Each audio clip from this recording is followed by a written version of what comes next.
Lana sat on the wet asphalt with bleeding knees and a cracked phone discarded by her in-laws like expired milk. Having stripped her of her home, her dignity, and her late husband's name, they left her to the mercy of the unforgiving rain. With only one option remaining, she typed 4 words into a burner number she had sworn never to use. 10 minutes later, the most dangerous man in the city pulled up to the gates. The marble floor of the Sullivan foyer was notoriously cold.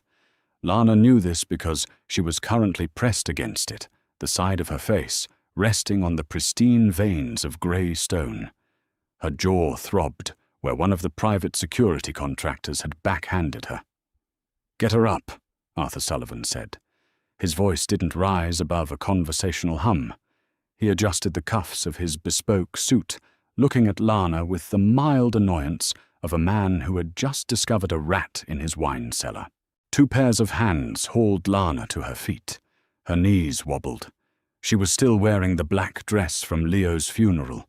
The fabric was stiff, unyielding, smelling faintly of the lilies they had piled onto his closed casket just 48 hours ago. Leo was dead. A convenient car accident on a winding cliffside road. No witnesses. No surviving spouse benefits either if his parents had their way. "You're making this exceedingly difficult, Lana," Beatrice Sullivan said. She stood near the grand staircase, sipping scotch from a crystal tumbler. Beatrice was a woman carved from ice and old money. "Sign the renunciation. You walk away with nothing, which is precisely what you brought into this family." "It's poetic, really." Lana spat a small wad of blood onto the marble. It was a petty victory, watching Beatrice flinch at the stain, but it felt good. "Leo left me the house. He left me his shares. You think a judge won't ask questions when the grieving widow is entirely written out, 2 days after his funeral?" Arthur chuckled. It was a dry, scraping sound. "A judge will see a forged will drafted by a hysterical gold-digging nurse who manipulated our son in his final months. Mr. Finch has already filed the genuine paperwork, the one where Leo realized his mistake and left his estate to the Sullivan Trust."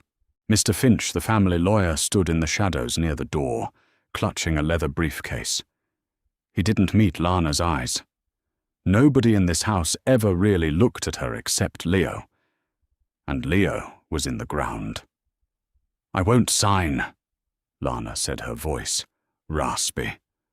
Arthur sighed, a father disappointed by a slow child. "I was hoping to avoid a scene, but you've always been thoroughly middle class in your theatrics." He nodded to the guards. "Take her rings, then throw her out." Panic sharp and metallic finally spiked in Lana's chest. "No, don't touch me!" The guards didn't hesitate. One pinned her arms behind her back, twisting her shoulder until white-hot pain shot down her spine. The other grabbed her left hand. He didn't bother being gentle. He yanked at her engagement ring, a massive, gaudy diamond the Sullivans had insisted Leo buy for appearances, and then went for the simple gold wedding band she had picked out herself. "Leave the band," Lana gasped, thrashing against the grip. "Please, keep the diamond. Leave the band."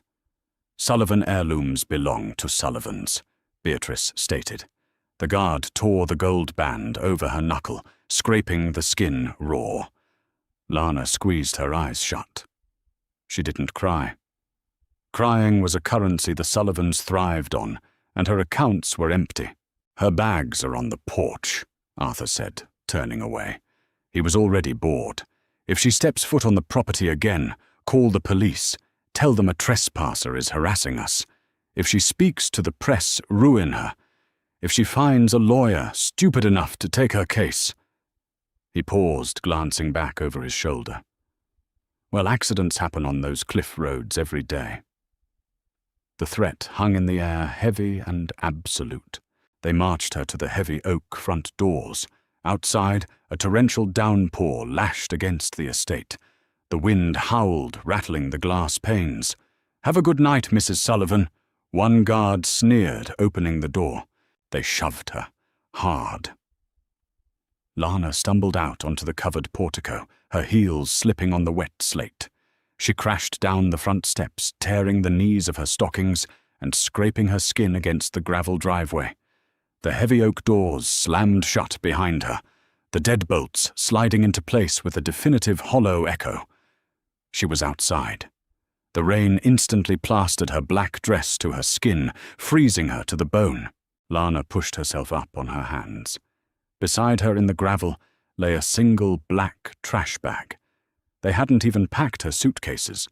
They had just swept her meager belongings, some clothes, a pair of sneakers, a framed photo of her and Leo, into a garbage bag. She knelt in the mud and the driving rain pulling the bag toward her. She felt numb. It wasn't the cold. It was the absolute crushing reality of power. The Sullivans had the police, the judges, the banks. She had $30 in her checking account and a bleeding knuckle where her husband's ring used to be. She dragged the bag down the long, winding driveway. The iron gates of the Sullivan estate loomed ahead, securely locked. She had to slip through the pedestrian side gate, which clicked shut behind her, locking her out permanently. Lana collapsed onto the wet curb of the affluent, empty street. Streetlights buzzed overhead, casting a sickly yellow glow through the sheets of rain. No cars passed. It was a gated community. The wealthy didn't go out in weather like this. She pulled her knees to her chest, shivering violently. Her jaw ached. Her shoulder burned. She was utterly alone, entirely erased. Lana sat on the curb for a long time. She watched the water rush down the gutter, carrying dead leaves and debris toward the storm drain. It was a fitting metaphor, though she was too cynical to appreciate the poetry of it. She dug into the pockets of her soaked coat. Her fingers brushed against a piece of plastic. She pulled it out. It was her cell phone, the screen fractured into a spiderweb pattern from the fall down the stairs. Miraculously, it still held a charge. She stared at the shattered glass, wiping the rainwater off with her thumb. She could call the police and say what the billionaires who owned the precinct threw me out of their house. She could call a friend. What friends? The ones Beatrice systematically alienated over the last 2 years. She had a sister in Ohio, but a bus ticket cost money she didn't have, and the Sullivans would simply freeze whatever assets she tried to touch. Arthur wasn't joking about the cliffside accidents. If she fought them legally, she'd be dead before the deposition. Her thumb hovered over her contacts. It scrolled past the A's, the B's, down to the H's. It stopped on a contact saved simply as DH. Lana closed her eyes. The memory surfaced, sharp and antiseptic. 3 years ago, she was working the graveyard shift at St. Jude's ER. It was 3 a.m., the hour when the city's worst secrets bled into the hospital. A man had walked through the ambulance bay doors. He didn't come in an ambulance. He walked in, flanked by 2 men in dark suits who looked ready to execute the triage nurse. The man in the center was tall, broad-shouldered, wearing a cashmere coat completely ruined by the blood pouring from his abdomen. He hadn't spoken. He had just looked at Lana, who was standing behind the desk. His eyes were dark, devoid of panic, radiating a cold, terrifying authority. The hospital went into lockdown. The suits demanded a doctor, no records, no cops. The on-call surgeon froze, stammering about protocols. Lana hadn't frozen. She was pragmatic. A man was bleeding out.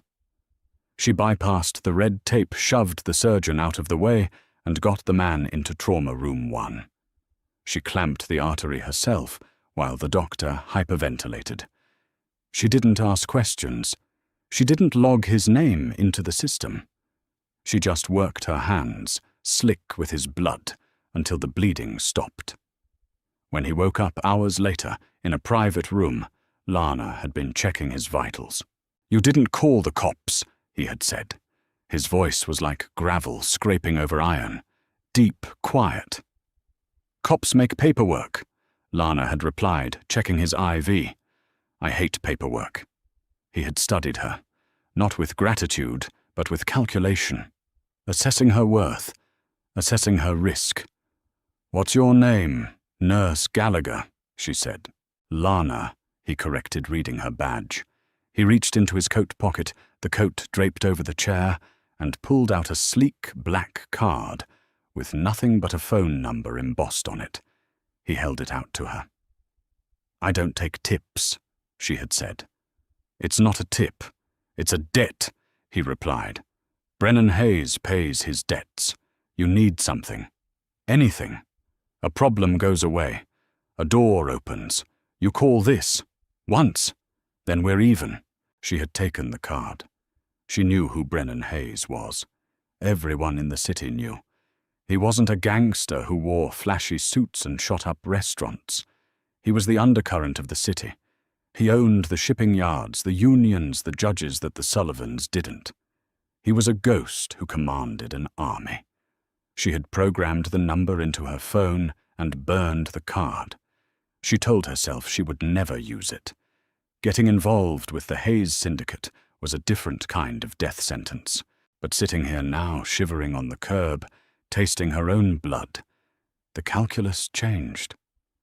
The Sullivans thought they owned the world. They thought they were the predators, and she was the prey. Lana didn't want justice anymore. Justice was a fairy tale for people with money. She wanted survival, and maybe a tiny dark part of her wanted revenge. She tapped the contact. DH. The screen flickered. The rain dripped onto the glass, registering as phantom touches. She shielded the phone with her body, opening a blank text message. "What do you say to a Mafia boss? Help me, I'm stranded. Too pathetic." She typed carefully, her fingers stiff from the cold. "I need a door opened." She stared at the words. It felt insufficient. She deleted it. She needed him to know it was her. She needed him to know the severity. She typed St. Jude's ER, calling in the debt. She hit send. The green bubble popped up. Delivered. Lana dropped the phone into her lap and put her head in her hands. The adrenaline was fading, leaving behind a hollow, aching exhaustion. It was a stupid idea. 3 years had passed. He probably changed his number. He probably didn't remember her. Even if he did, why would he drive out to the affluent suburbs in a monsoon for a widowed nurse? 5 minutes passed. Nothing. 7 minutes. Lana laughed softly, a bitter, broken sound that carried down the empty street. "Stupid," she muttered. She grabbed the black trash bag, intending to start walking. Maybe she could find a gas station. Maybe she could sleep in a bathroom stall. Crunch. Footsteps on the gravel behind the iron gates. Lana turned her head. Through the wrought iron bars, she saw the 2 Sullivan security guards walking down the driveway, shining heavy-duty flashlights through the rain. "She's still here," one of them called out. "Mr. Sullivan said if she was still on the street, we should encourage her to leave the neighborhood entirely," the other said. The beam of the flashlight hit Lana directly in the eyes, blinding her. "Looks like you need some encouragement, sweetheart." They approached the gate. A set of keys jingled. They were coming out. Lana scrambled backward, her hand slipping in the mud. She couldn't fight 2 grown men. She barely had the energy to stand. "Leave me alone. I'm off the property. This whole street is the property." The first guard laughed, sliding the key into the pedestrian gate lock. The metal groaned as it swung open. Lana braced herself, curling her body defensively. Suddenly, a low mechanical growl cut through the sound of the rain. It wasn't a sports car. It was the heavy, deep rumble of a massive engine. The guards paused, looking down the street. High-beam headlights pierced the darkness, blindingly bright. They weren't yellow streetlights. They were harsh, pure white LEDs. A sleek black SUV, rounded the corner. It didn't slow down over the speed bumps. It surged forward like a shark cutting through water. And it wasn't alone. A second black SUV followed. Then a third. The convoy of identical vehicles slid to a halt right in front of Lana, boxing her in against the curb and shielding her from the guards. The tires hissed against the wet asphalt. The engines idled, a synchronized, menacing purr. The guards took a step back, their flashlights dropping. The arrogance drained from their posture instantly. They were private security. They knew exactly what heavily tinted armored SUVs rolling in a pack meant. The back door of the middle vehicle opened. The first thing that emerged into the rain was a black umbrella, snapping open with a sharp, violent thud. The man holding it stepped out of the vehicle. He didn't rush. He didn't flinch at the torrential downpour. He moved with the slow, deliberate grace of an apex predator. Brennan Hayes hadn't changed in 3 years. He was still tall, broad, and built like a brick wall, wearing bespoke tailoring. He wore a dark charcoal suit, the jacket unbuttoned, revealing a subtle grey waistcoat. His dark hair was neatly styled, his jaw sharp and dusted with the shadow of a beard. But it was his eyes that Lana remembered perfectly. Cold, dark, and utterly dead to the world around him. He stood by the open door of the SUV, the umbrella shielding him. He didn't look at the guards. He looked down at the curb. He looked at Lana. She was a wretched sight, soaking wet, bleeding, sitting in the mud next to a trash bag. She stared up at him, her chest heaving, the rain mingling with the blood on her face. For a long second, neither of them spoke. The silence between them was heavier than the storm. Then Brennan shifted his gaze. He looked past Lana toward the 2 guards, standing frozen by the open iron gate. "Are those yours?" Brennan asked. His voice was exactly as she remembered. Quiet. Gravel over iron. He didn't yell to be heard over the rain. He just spoke, and the world seemed to quiet down to listen. Lana swallowed hard. No. Brennan gave a faint, almost imperceptible nod. The front doors of the SUVs opened simultaneously. 4 men stepped out. They didn't carry umbrellas. They were large, quiet, and moved with military precision. They didn't draw weapons, but the way they walked toward the gate made it abundantly clear that weapons were unnecessary. "Hey, wait," the first guard stammered, holding up his hands. "We're just doing our jobs. Private property." The 4 men didn't reply. They just kept walking. The guards realized their mistake too late. They turned to run back toward the estate, but Brennan's men were faster. There was no shouting. There was just the sickening sound of a fist connecting with bone, a wet thud as a body hit the gravel, and a muffled groan.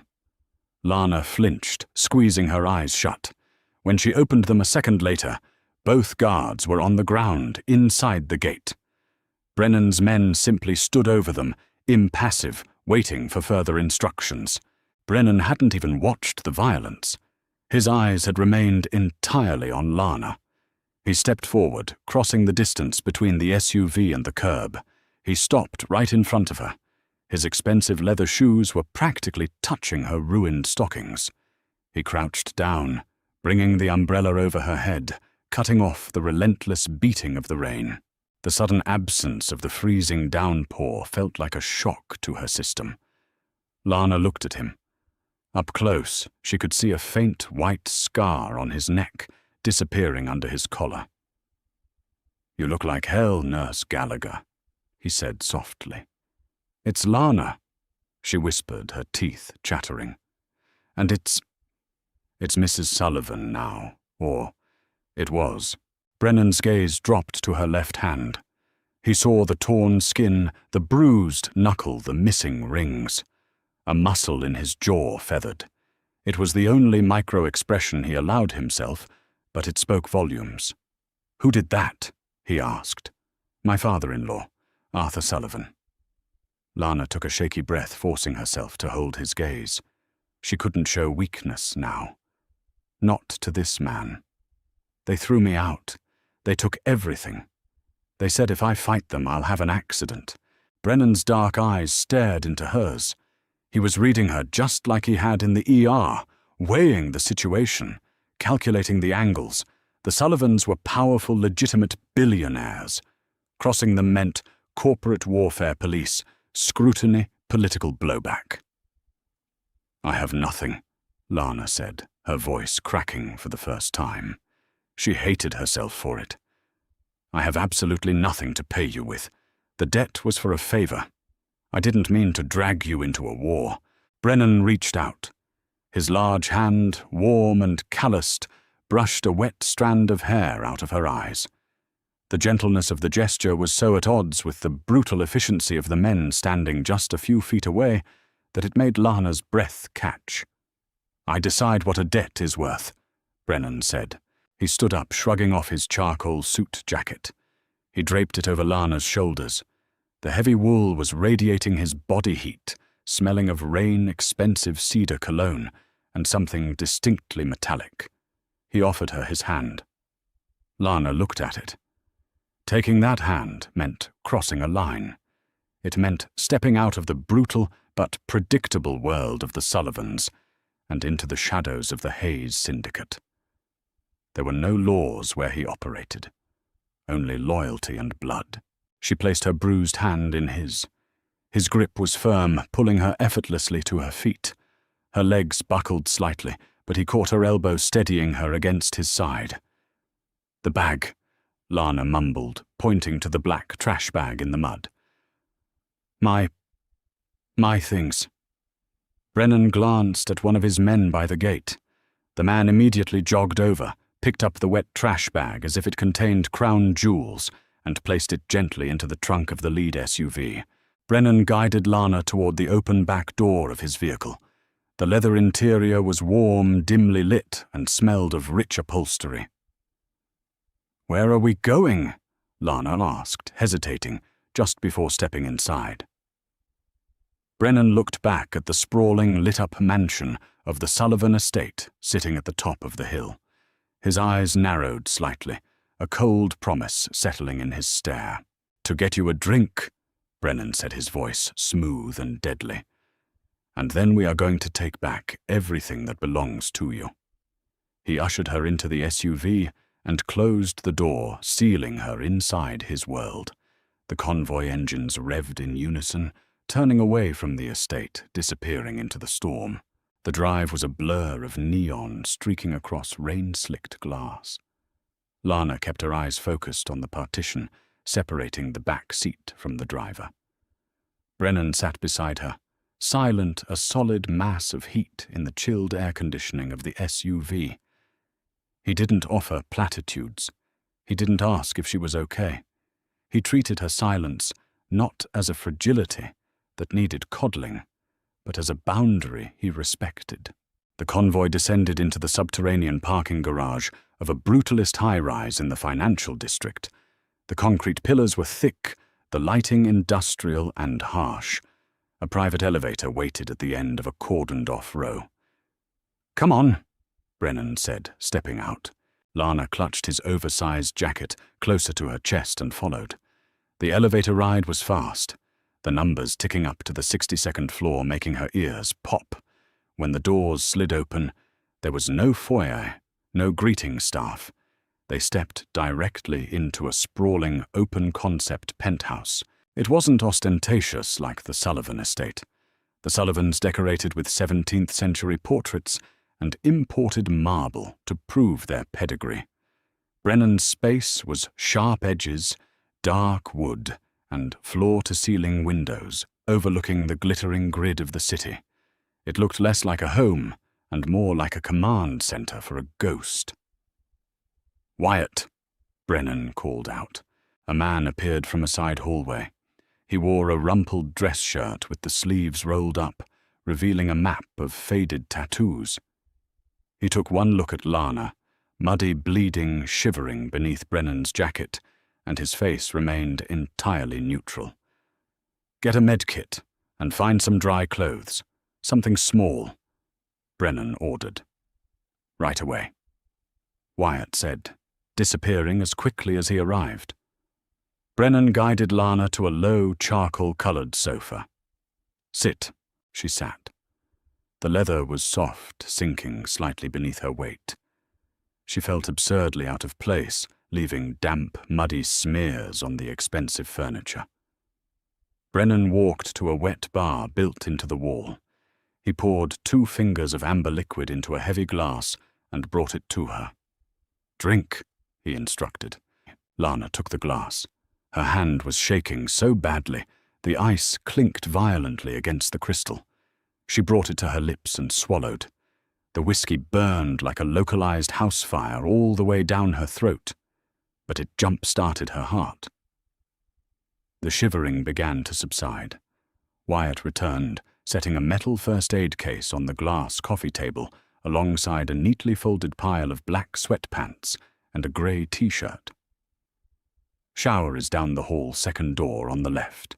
"I can do the hand," Lana rasped, setting the empty glass down. She reached for the antiseptic wipes in the kit. "I'm a nurse. I know how to clean a scrape." Brennan caught her wrist. His grip was light but entirely immovable. "Your hands are shaking, Lana. Let me." She froze.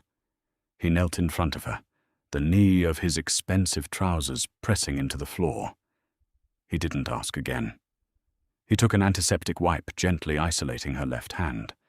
His thumb traced the raw, bloody skin where the wedding band had been forcibly dragged over her knuckle. "Arthur's men?" he asked, his voice low. "His security," she corrected, wincing as the alcohol stung the wound. "He wanted the Sullivan heirlooms. The engagement ring was his mother's. The wedding band. Leo and I bought that together at a pawn shop when we eloped. Arthur had them take both." Brennan's jaw tightened. He carefully wrapped a pristine white bandage around the knuckle, securing it with tape. His hands were large, prone to violence, yet the application was methodical and surprisingly gentle. 3 years, Lana." Brennan said, his dark eyes rising to meet hers. "You saved my life. I gave you a blank check. I watched you walk out of that hospital every night and get onto a public bus in a dangerous neighborhood. I watched you marry into a family of vipers. Why didn't you ever call—" Lana swallowed hard. The realization that he had kept tabs on her sent a strange shiver down her spine, part fear, part comfort. "Because I thought I could handle it. Leo was good. He was sick, but he was good. I didn't want to bring your world into his. And now Leo is dead." Lana looked down at the stark white bandage on her hand. The cynical exhaustion she had been carrying for 2 days finally crystallized into something hard and sharp. "And I don't want to handle it anymore. I want them to bleed." Brennan studied her face for a long, heavy moment. Slowly the corner of his mouth twitched upward into a phantom smile. It was a terrifying expression. "Go take a hot shower, Lana. Tomorrow we go hunting." The scent of black coffee and burnt toast dragged Lana from a dreamless, exhausted sleep. She was in a guest room dominated by a massive, low-profile bed and minimalist art. She was wearing the borrowed clothes, the sweatpants pooling around her ankles, the t-shirt swallowing her frame. She padded barefoot out into the main living area. The storm had broken, leaving the morning sky a bruised, washed-out grey. Brennan sat at a massive live-edge dining table. He was wearing a fresh black shirt, sleeves rolled up, nursing a mug of coffee. Beside him sat Wyatt, tapping rapidly on a sleek laptop, and a woman Lana hadn't met yet. She was sharp-featured, wearing a tailored blazer over a graphic tee, her blonde hair pulled back in a ruthless bun. "Morning," Brennan said, not looking up from the spread of papers on the table. "This is Chloe. She handles my asset reallocation. I steal things via the internet," Chloe clarified, offering a brief, razor-sharp smile. "Nice to meet you, Mrs. Sullivan." "Just Lana, please," she said, pulling out a chair opposite Brennan.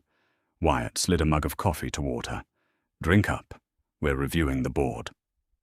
Brennan tapped a thick manila folder resting in the center of the table. "The Sullivans are old money. Old money means deep roots, but it also means rot. They rely on reputation. Arthur Sullivan's primary venture right now is the acquisition of a tech firm out of Silicon Valley. It goes public in 3 days. If he secures it, his net worth doubles." Chloe spun her laptop around so Lana could see the screen. It displayed a complex organizational chart. Dossier: Sullivan Trust Vulnerabilities.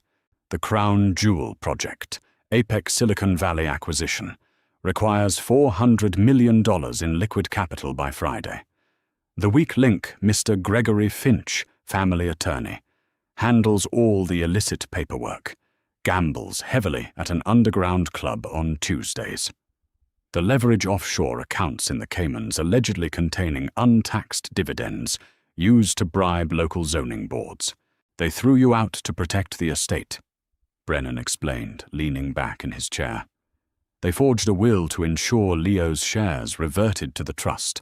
If you contest it, they drag it through courts for a decade until you go bankrupt. Standard corporate suffocation. Lana stared at the bullet points. Her mind shifted gears, peeling away the grief and slipping into the analytical pragmatism that made her a brilliant triage nurse. "Finch forged the will," Lana said quietly. "Leo was on heavy doses of hydromorphone the last month of his life. He couldn't even hold a pen, let alone draft a cohesive legal document revoking a previous will." "Can you prove it?" Wyatt asked. "I don't have his medical charts," Lana admitted, frustrated. "They barred me from the hospital wing during his final hours. Arthur brought in a private concierge doctor, Dr. Aris Thorne."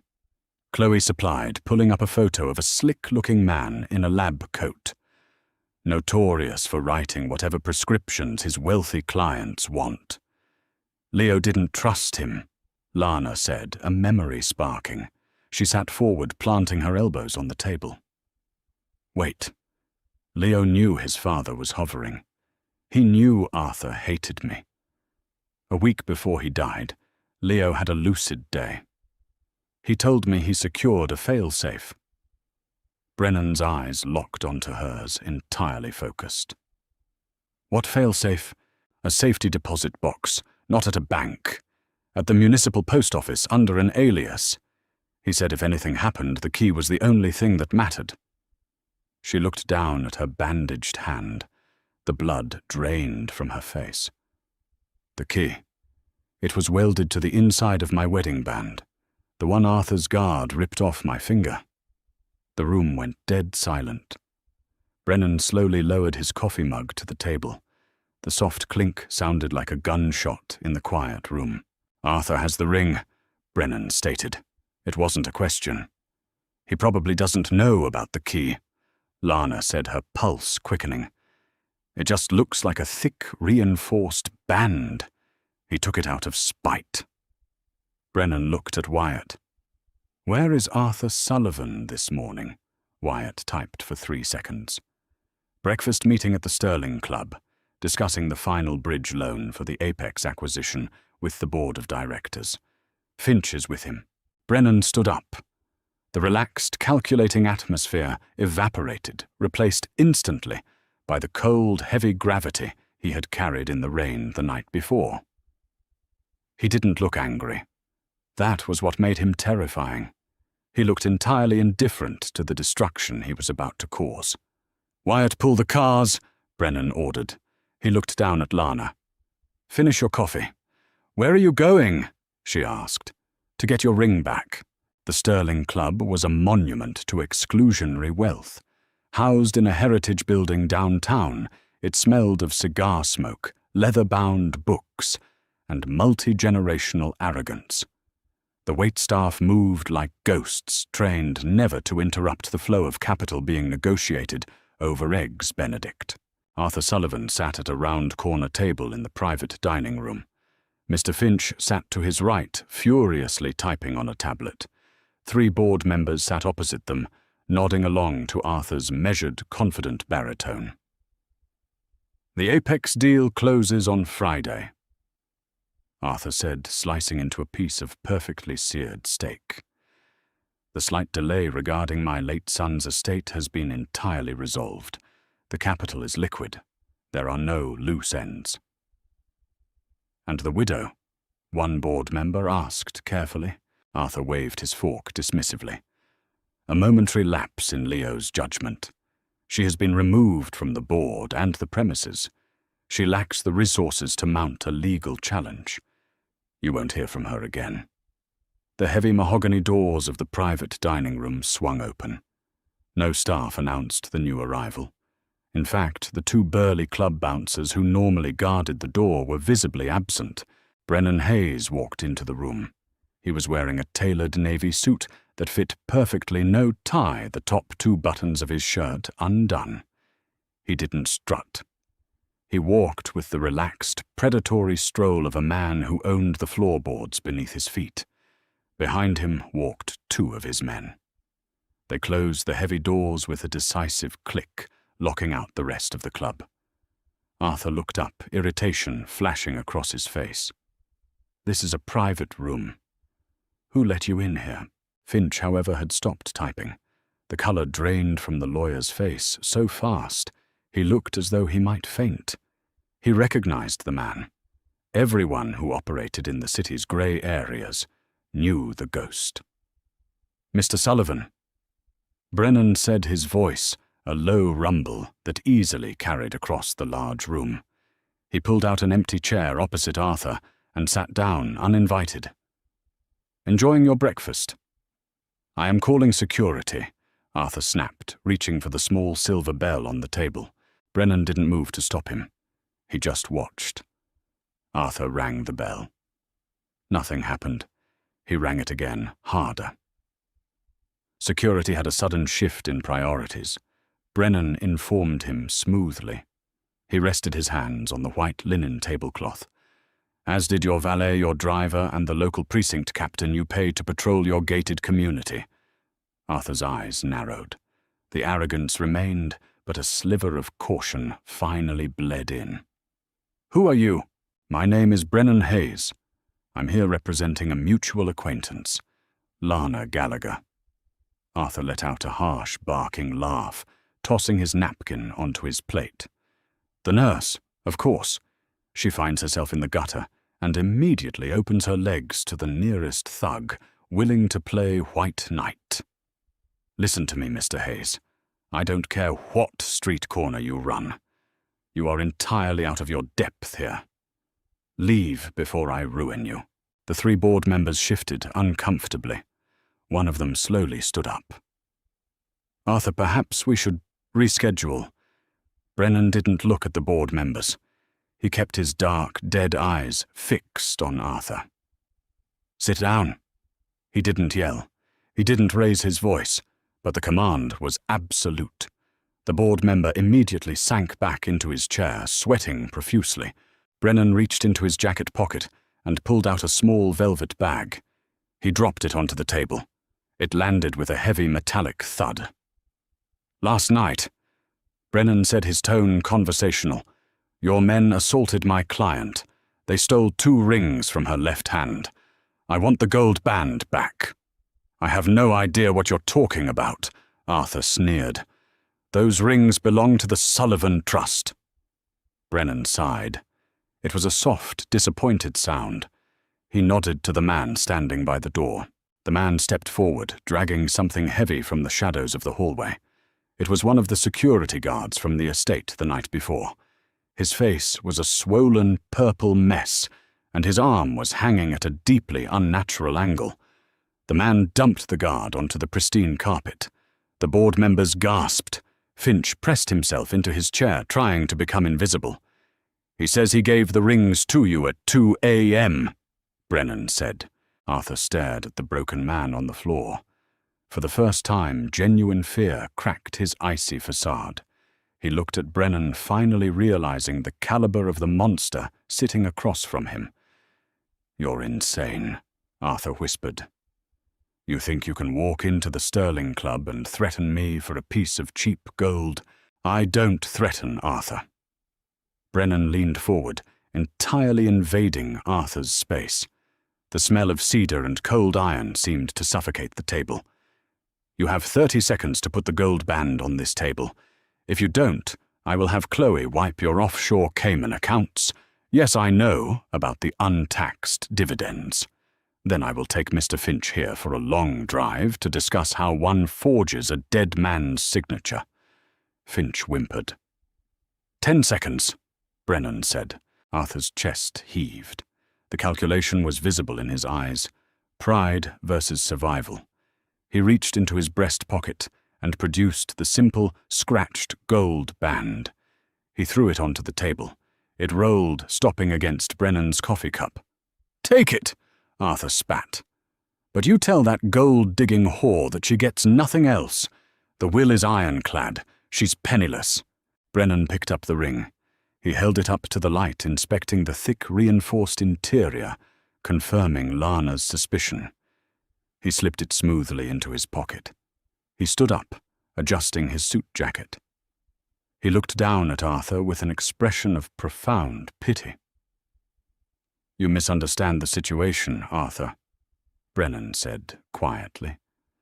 "I didn't come here to negotiate a settlement. I came here to return a courtesy." Brennan picked up his phone from the table. He hit a single button. "Chloe, burn the Apex bridge loan." Arthur shot up from his chair. "What? No, you can't hack the reserve bank. That's impossible." "I don't need to hack the bank," Brennan replied, turning toward the door. "I just bought the debt, and I'm calling it in, effective immediately. You're short $400 million, Arthur. The Apex deal is dead." Arthur's face turned an ashen, sickly grey. He clutched the edge of the table, his knuckles white. The board members were already frantically pulling out their phones, the panic palpable. Brennan stopped at the door, glancing back over his shoulder. "Pack your bags, Arthur," Brennan said, his voice echoing in the sudden, frantic silence of the room. "You're about to find out exactly what it feels like to be thrown out into the rain." The penthouse was utterly silent when the private elevator chimed. Lana sat on the low charcoal sofa, her knees pulled to her chest, staring at the muted television screen, playing the local morning news. A red banner across the bottom read, "Apex Acquisition. Stalls Sullivan Trust Shares. Plummet." Chloe had done her job. The financial bleeding had begun. The heavy door opened, and Brennan stepped inside. He didn't look triumphant. He looked exactly as he had when he left, calm, cold, and composed. He shrugged off his navy jacket, tossing it over the back of a leather chair, and walked straight toward Lana. He didn't speak. He reached into his trouser pocket, pulled out the scratched gold wedding band, and set it on the glass coffee table between them.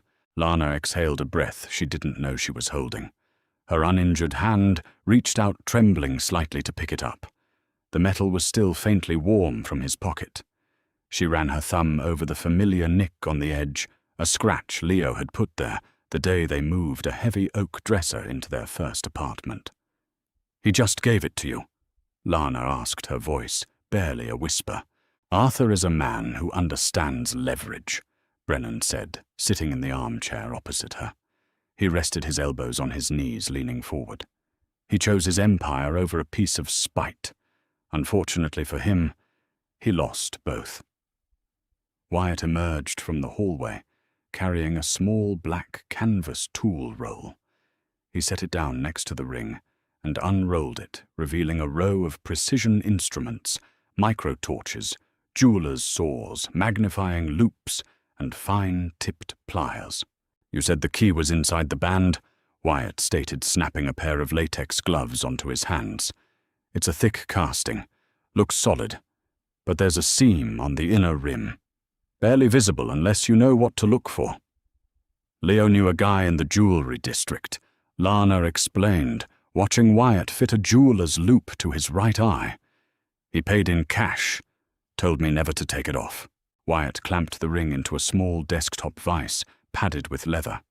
He ignited a micro-torch, the blue flame hissing sharply in the quiet room. The outer shell is low-carat gold, harder. The inner lining is likely a softer amalgam. If I heat the seam, the solder should melt before the ring warps.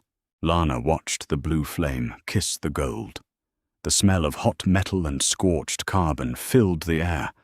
She felt a strange detachment, watching the physical symbol of her marriage being dismantled. But this wasn't destruction. It was an extraction. After 2 minutes, Wyatt killed the torch. He took a pair of ultra-fine pliers and wedged them into the microscopic gap on the inner rim. With a sharp twist of his wrist, a crisp crack echoed. The inner lining peeled away like the lid of a tin can. Nestled inside a tiny hollowed-out trench lay a flat brass safety deposit box key. Wyatt plucked it out with tweezers and dropped it into Lana's open palm. The metal was warm. It looked painfully ordinary. "Municipal Post Office," Brennan said, reading the alphanumeric code stamped into the brass. "Branch 44. That's in the industrial district. 2 miles from here." Lana closed her fist around the key. The sharp edges bit into her skin. "We need to go." The drive to Branch 44 was distinctly different from the ride in the storm the night before. The city was awake, gridlocked in morning traffic. Brennan's SUV navigated the mess with brutal efficiency, the driver taking alleys and service roads. The post office was a relic from the 1970s.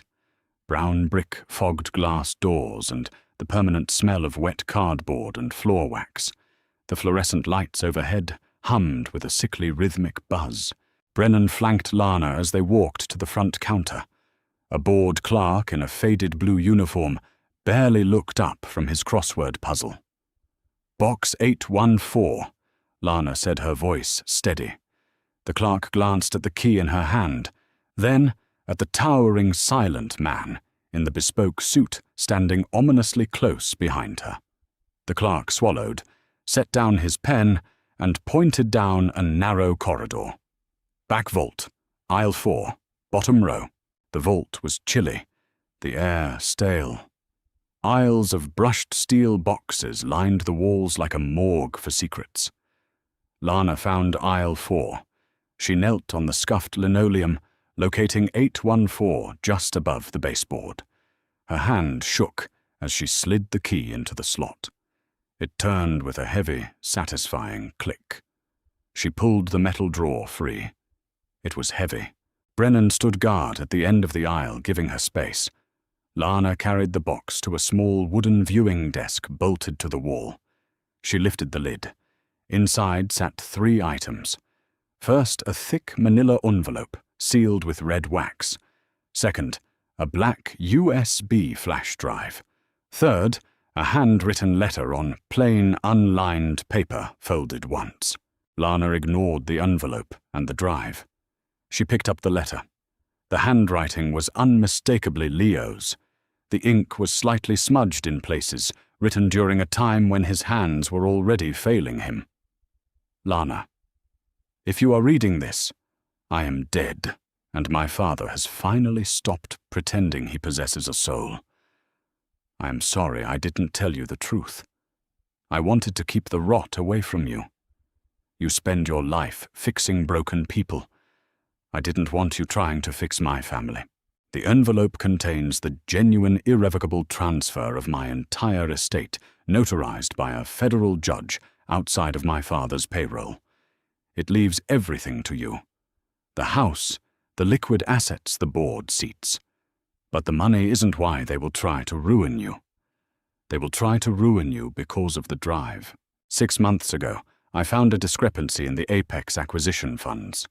Arthur isn't buying a tech company to expand the portfolio. He's buying it to launder $250 million for the Sinaloa syndicate. He's been using the Sullivan Trust as a washing machine for 3 years. Mr. Finch handles the digital transfers. My mother handles the offshore real estate fronts. I told Arthur I was going to the FBI. That night, the brakes on my car failed on the cliff road. I survived, but the doctors said the crash exacerbated my underlying condition. They gave me months to live. I know my father paid Dr. Thorne to over-medicate me, to keep me compliant and quiet until I expired. Burn them to the ground, Lana. Take the drive to the federal prosecutor. Take the estate. Take your life back. I loved you from the moment you yelled at me in that pawn shop. I will love you in the dirt. Leo, a single tear broke free, tracking a hot line down Lana's cheek. She didn't sob. The grief was there, a heavy, suffocating blanket, but beneath it, a dormant volcano of rage finally erupted. Her husband hadn't just died of a convenient illness after a tragic accident. He was slowly, methodically murdered by his own blood to protect a balance sheet. She folded the letter and slid it into the pocket of Brennan's borrowed sweatpants. She picked up the envelope and the flash drive. She turned around. Brennan was watching her. He saw the shift in her posture. The slump of the battered widow was gone, replaced by a rigid, terrifying stillness. "Did you find what you needed?" Brennan asked. "Yes," Lana said. Her voice was flat, devoid of warmth. "Arthur Sullivan launders money for the cartel. He killed his own son to keep it quiet." Brennan's expression didn't change, but the air around him seemed to drop 10 degrees. The code of the underworld was brutal, but even monsters had rules. Killing blood for money was a line that commanded a specific kind of violent retribution.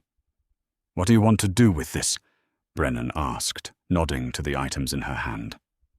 Lana walked down the aisle, stopping inches from him. She looked up into his dark, calculating eyes. "You said you'd help me take back what belongs to me," Lana said. "I did." "I don't just want the money," she said, her voice dropping to a gravelly whisper. "I want the house. I want their reputation. I want them to feel the pavement scraping against their knees in the rain. I want them erased." Brennan looked at her for a long moment. Then slowly he nodded. "Wyatt," Brennan said into a small microphone on his lapel. "Call the federal prosecutor's office. Tell them we have a delivery.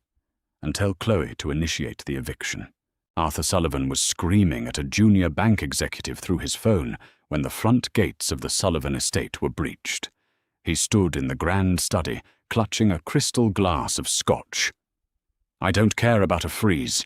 You override the system, or I will personally ensure you never work in finance again." "Do you know who I am?"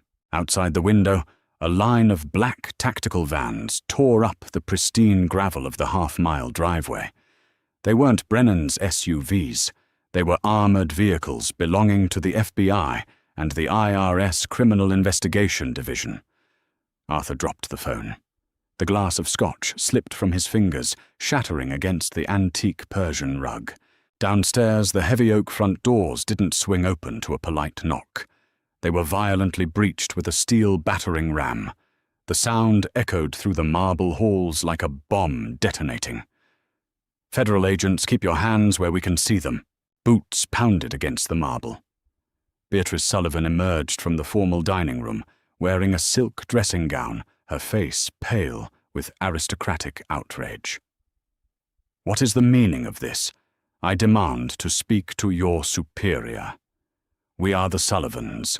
An agent in a tactical vest didn't blink. He grabbed her arm, spinning her around and slamming her against the flocked wallpaper. "Beatrice Sullivan, you are under arrest for conspiracy to commit money laundering wire fraud and accessory to murder." Arthur bolted from the study, running for the back staircase.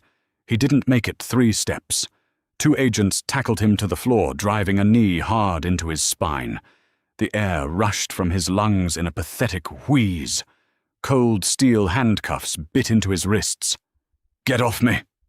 Arthur gasped, his cheek pressed against the cold marble, the exact spot where Lana had lain bleeding less than 24 hours ago. "Call my lawyer. Call Gregory Finch.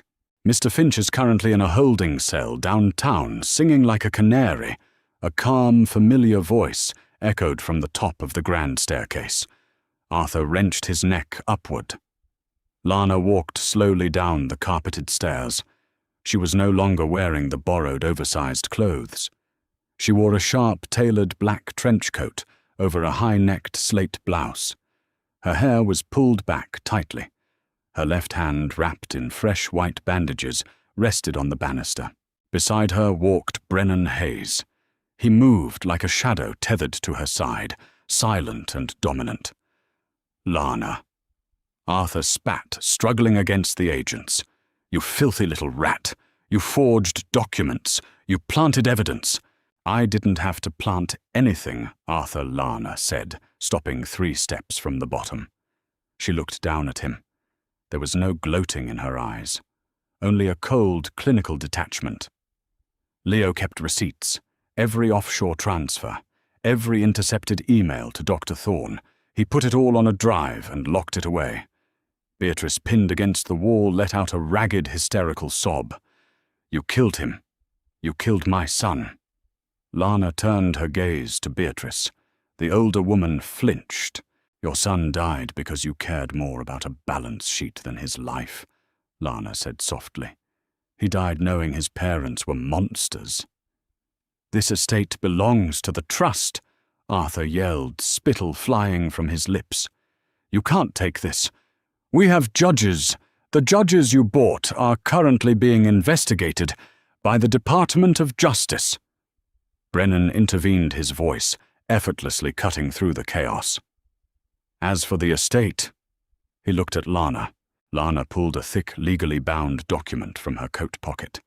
The red wax seal of the federal court was clearly visible. The genuine will was filed and processed an hour ago, Lana stated. She tossed the document. It landed on the marble floor inches from Arthur's face. The house, the accounts, the shares, they belong to me. This is my property. Arthur stared at the document. The fight drained out of him, replaced by a hollow, gaping realization. His legacy, his power, his immunity evaporated in a single afternoon. Take them out, the lead federal agent ordered. The agents hauled Arthur and Beatrice to their feet. There was no dignity left. They were dragged toward the breached front doors. Lana walked down the remaining steps, following them to the threshold. She stood in the doorway, the afternoon sun, casting long, sharp shadows across the portico.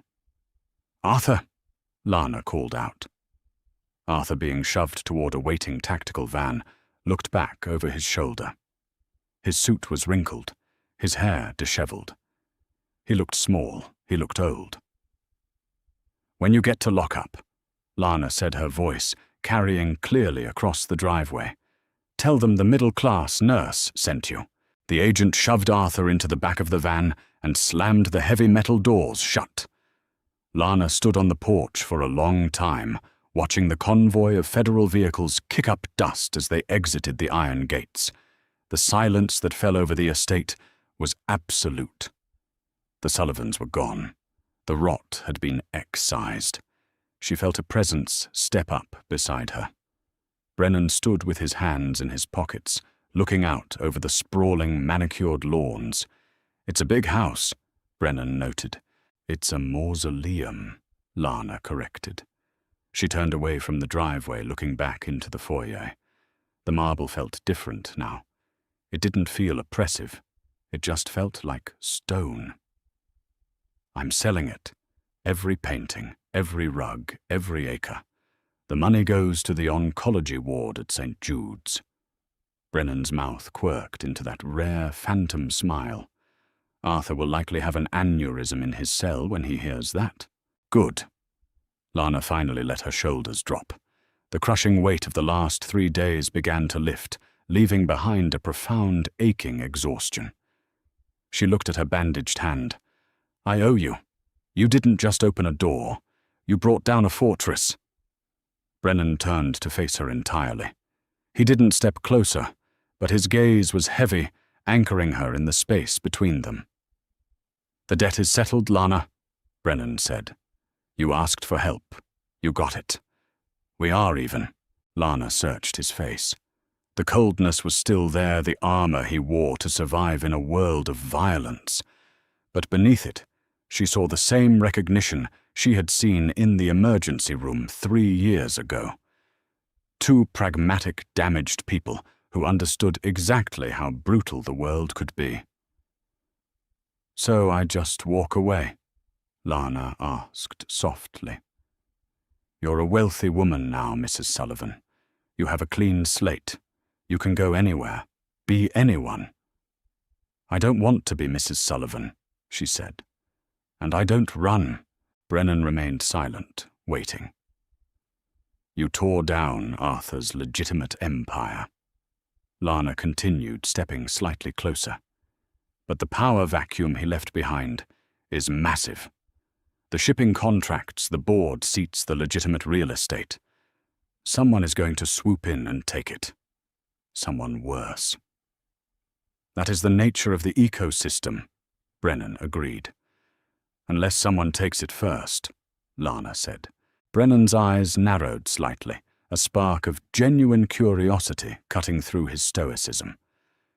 "You're a nurse, Lana." "I was a nurse," she corrected. "Now I'm the majority shareholder of a holding company worth hundreds of millions of dollars. But I don't know the board members. I don't know the players. And I certainly don't have the muscle to keep the wolves out while I restructure the legitimate assets." She held his gaze, refusing to back down. The fear she used to feel around him was gone. It had burned away in the fire of the last 3 days. "I need a partner, Brennan." The silence stretched on. The wind rustled the ancient oak trees lining the driveway. Brennan looked at this woman. She had walked into his hospital, bleeding, stitched him up without blinking, married into a nightmare, survived it, and just orchestrated the complete destruction of one of the most powerful families in the city. She wasn't just a survivor. She was a weapon that had finally figured out how to pull her own trigger. "My world is dark, Lana," Brennan warned softly, his voice a low rumble. "Once you step fully into it, there is no stepping out. It stains your hands permanently." Lana looked down at her left hand. She gently peeled back the edge of the white bandage, revealing the raw red skin beneath. It hurt, but it was healing. The ring was gone. The chains were broken. She looked back up at him. "My hands are already stained. I just want to make sure the right people bleed next." Brennan stared at her for a long, heavy moment.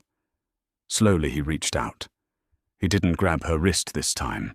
He opened his palm, offering it to her. "We restructure tomorrow," Brennan said. Lana placed her hand in his. His grip was firm, hot, and unbreakable. 3 months later. The rain returned to the city, slicking the asphalt and reflecting the harsh neon of the financial district. Lana sat at the head of a long mahogany table in a high-rise boardroom. She wore a tailored charcoal suit that mirrored the storm outside. Her hair was cut sharply to her shoulders, her posture impeccable. The bandage on her left hand was long gone, leaving only a faint, silvery scar across her knuckle. Around the table sat 8 men in expensive suits. They were the remaining board members of the former Sullivan Trust, now rebranded as the Gallagher Holding Group. They were sweating. The logistics division in the harbor is bleeding capital. A portly man named Hendricks stammered, wiping his brow with a silk handkerchief. "The local unions are refusing to load the cargo unless we renegotiate the pension plans. Arthur never gave in to them." "We shouldn't either." Lana tapped an expensive silver pen against the leather blotter in front of her. The rhythmic tapping was the only sound in the room. Arthur Sullivan went to federal prison because he prioritized a spreadsheet over human beings. Lana said, her voice calm, devoid of the shrill panic these men were used to dealing with. "The harbor workers are the spine of our supply chain. You don't break the spine and expect the body to walk." "But the profit margins," Hendricks started, "are irrelevant if the ships don't move." Lana cut him off effortlessly. The heavy glass doors of the boardroom swung open. The room instantly went dead silent. Brennan Hayes walked in. He wasn't on the board, he didn't hold a title on paper, but every man in the room knew exactly who he was, and they knew exactly who stood behind the new chairwoman of the company. Brennan wore a dark three-piece suit, moving with that same quiet, predatory grace. He walked around the perimeter of the table, his dark eyes casually sweeping over the terrified executives. He stopped just behind Lana's chair, resting one large hand on the back of the leather seat. It was a simple gesture, utterly dominant, entirely protective. "Is there a problem with the harbor logistics, Hendricks?" Brennan asked. His voice was a low hum, barely above a whisper, yet it seemed to vibrate against the glass walls. Hendricks swallowed so hard it was audible. He looked from Brennan to Lana, finally understanding the true dynamic of the new regime. "No," Hendricks squeaked. "No problem at all, Mr. Hayes. I'll draft the new union proposals this afternoon. We will meet their pension demands. See that you do," Lana said, setting her pen down. Meeting adjourned. The board members scrambled to pack their briefcases, filing out of the room as quickly as dignity allowed. They didn't make eye contact with Brennan on the way out. When the heavy glass doors clicked shut, Lana let out a long, slow breath. She leaned back in her chair, closing her eyes. "You enjoy terrifying them?" Lana noted a faint hint of amusement, coloring her exhaustion. Brennan moved from behind her chair and sat on the edge of the long table looking down at her. "Fear is a highly effective motivator. But they aren't afraid of me, Lana. They're afraid of you. I'm just the loaded gun sitting on the desk." Lana opened her eyes looking up at him. The dynamic between them had shifted over the last 3 months. It wasn't just a business partnership. It was a gravitational pull. They spent their days dismantling the corrupt remnants of Arthur's empire, and their nights in Brennan's penthouse, poring over ledgers, drinking scotch, and existing in a comfortable, heavy silence that neither of them had ever found with anyone else. There were no flowery declarations. There were no cliché romantic overtures. They were two wolves circling the same territory, slowly realizing they ran better as a pack. "The sale of the Sullivan estate finalized this morning," Lana said quietly. "The money transferred to St. Jude's at noon." Brennan reached out his thumb, gently tracing the faint scar on her knuckle. It was an intimate, grounded touch. "How does it feel?" "Like I can finally breathe," she admitted. She looked at his hand, large and calloused, resting against her skin. She didn't pull away. Instead, she turned her hand over, lacing her fingers through his. Brennan's dark eyes locked onto hers. The stoicism he wore like armor, cracked just a fraction, revealing a fierce, possessive warmth beneath. He leaned down, his face inches from hers. The scent of cedar and rain washed over her. "You burned the past to the ground, Lana," Brennan murmured, his voice rough. "What are you going to build next?" Lana didn't hesitate.